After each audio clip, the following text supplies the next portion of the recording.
ঈদ মানে আনন্দ, ঈদ মানে খুশি, কিন্তু তার চেয়ে ঝক্কি ঝামেলা কিন্তু কম নয়। যত বেশি আনন্দ নিতে চাইবেন তার চেয়ে বেশি ঝক্কি ঝামেলা আপনাকে পোহাতে হবে।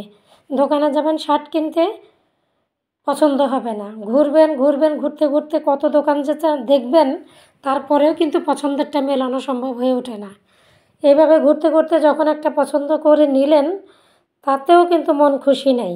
তারপরে আরও কিছু রয়ে যায়, সেখানে পাঞ্জাবি আছে, প্যান্ট আছে, ইনার আছে, আরও কত না কি আছে, সেগুলো নেবেন। এই যে পাঞ্জাবি দেখতে দেখতেও সেখানে ম্যাটেরিয়াল মিলবে তো ডিজাইন মিলবে না, ডিজাইন মিলবে তো সফট হয় কি না অথবা হার্ড কি না, সেটা দেখতে দেখতেই দিন চলে যাবে।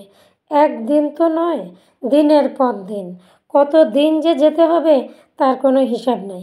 এগুলো মেলালেন তো মেলালেন, তারপরে আসবেন শুধু জামাইরটা হলে তো হবে না, বউরটাও লাগবে। সেখানে যাবেন থ্রি পিস কিনতে, অসংখ্য অগণিত দেখবেন, পছন্দ হবে না হবে না করতে করতে যখন একটা বা পছন্দ করে নেবেন, সেটাও সেলাই করা ছাড়া, তখন সেলাই করবেন কিসে? টেইলারের কথা তো এখন মুখেই আনা যাবে না, কারণ দর্জি বাড়িতে তো আগুন, সেই কথা মুখে আনতেও ভয়। তো কোনো রকমে হজম করে যদিও বা কিছু নিয়ে আসলেন, সেটা বাড়িতেই পড়ে থাকবে, কারণ টেইলারের কাছে গিয়ে এখন চান্স পাওয়ার মতো কোনো সুযোগই নাই।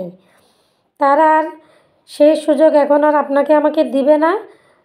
এটা নিয়ে শুধু বাড়িতে এনে বসে থাকা ছাড়া আর দ্বিতীয় কোনো উপায় নেই। এ হচ্ছে কেনাকাটা এখনকার পরিস্থিতি। কোনো রকমে কেনাকাটা করে যদিও বা শেষ করেন, তারপরও মন খুশি হয় এমনটা বলার মতো কোনো সুযোগ তো নাই, কারণ একজনের খুশি হলে আরেকজন বাঁকা হয়ে অন্যদিকে তাকিয়ে থাকবে, আবার হয়তো কিছু না কিছু রয়ে গেল, এরকম একটা পিছুটান থেকেই যাবে।